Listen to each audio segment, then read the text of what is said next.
adik-adik SD Kristen Elim, kita bersyukur kepada Tuhan Yesus karena hari ini kita masih ada, itu semua karena anugerah Tuhan. Sebelum adik-adik memulai aktivitas, kita sama-sama akan membaca dan merenungkan firman Tuhan. Namun sebelumnya kita akan menyanyikan sebuah lagu yang kita ambil dari refnya saja ya.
Terima kasih Tuhan Yesus, kami sangat mengucap syukur kepadamu karena di saat pagi hari ini kami melihat karya-karyamu sungguh nyata di dalam kehidupan kami.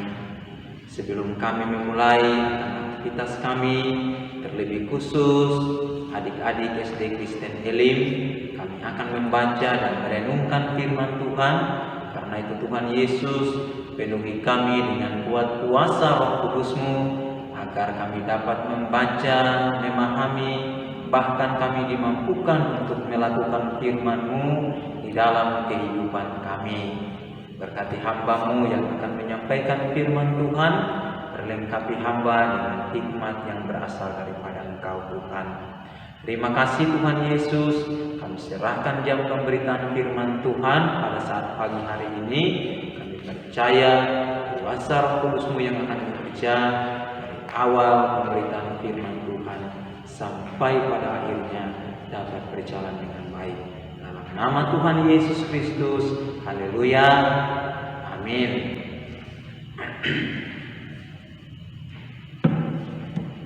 Nah, adik-adik SD Kristen Elim, hari ini kita bersyukur karena Tuhan Yesus terlalu baik di dalam kehidupan kita. Nah, firman Tuhan yang Daud bawakan pada saat pagi hari ini dalam kitab Injil Matius pasal 11 ayat yang ke-20 sampai dengan ayat yang ke-24 dengan judul Yesus mengecam beberapa kota. Lalu Yesus mulai mengecam kota-kota yang tidak bertobat, sekalipun di situ ia paling banyak melakukan mujizat-mujizatnya. Celakalah engkau Korazim, celakalah engkau Betsaida, karena jika di Tirus dan di Sidon terjadi mujizat-mujizat yang telah terjadi di tengah-tengah kamu, sudah lama mereka bertobat dan berkabung. Tetapi aku berkata kepadamu, pada hari penghakiman, tanggungan Tirus dan Sidon akan lebih ringan daripada tanggunganmu. Dan engkau Kapernaum, apakah engkau akan dinaikkan sampai ke langit? Tidak, engkau akan diturunkan sampai ke dunia orang mati. Karena jika di Sidon terjadi mujizat-mujizat yang telah terjadi di tengah-tengah kamu, kota itu tentu masih berdiri sampai hari ini. Tetapi aku berkata kepadamu, pada hari penghakiman, tanggungan negeri Sodom akan lebih ringan daripada tanggunganmu. Demikian firman Tuhan yang Kak Daud bacakan pada saat hari ini. Kak Daud akan menyampaikan renungan pagi ini dengan tema percayalah dan bertobatlah. Nah, adik-adik, mengawali renungan pagi hari ini Kak bercerita tentang satu siswi bernama Ririn. Nah, dia ini siswi paling pintar di sekolahnya. Suatu saat gurunya memberikan satu pertanyaan bagi seluruh siswa-siswi yang ada di dalam kelas. Demikian bunyi pertanyaannya, anak-anak disuruh tuliskan 7 keajaiban dunia. Nah, seluruh siswa menulis 7 keajaiban dunia. Berbeda dengan Ririn, dia tidak menulis 7 keajaiban yang ada di dunia.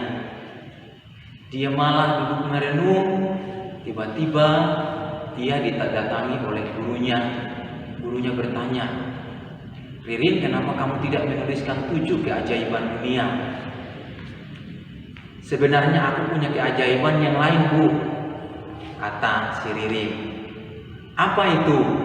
Kemudian si Ririn mulai berkata, "Aku bisa mendengar, aku bisa melihat, aku bisa mengasihi, aku bisa melayani, bahkan masih lebih banyak lagi yang bisa aku lakukan dan aku lihat di dalam kehidupanku."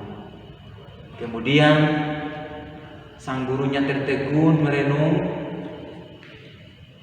dan dia berkata bahwa kadangkala kita manusia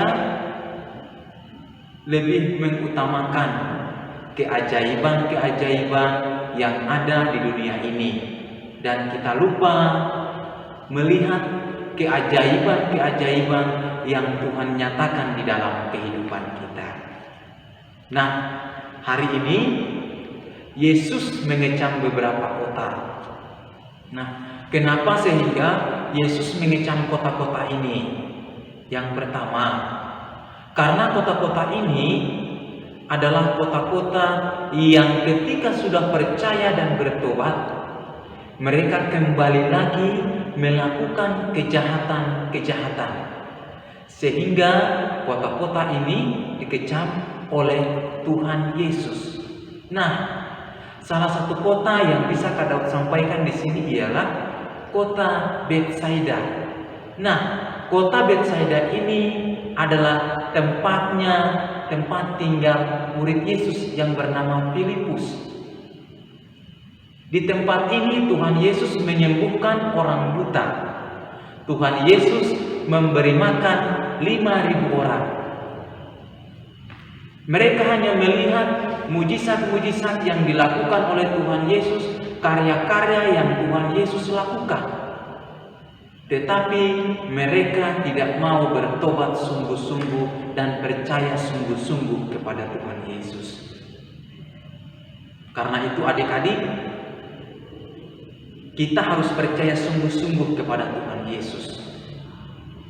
Karena setiap orang yang percaya kepada Tuhan Yesus, ia akan memperoleh hidup yang kekal.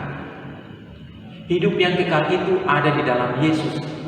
Barang siapa yang memiliki Yesus, ia akan memiliki hidup yang kekal.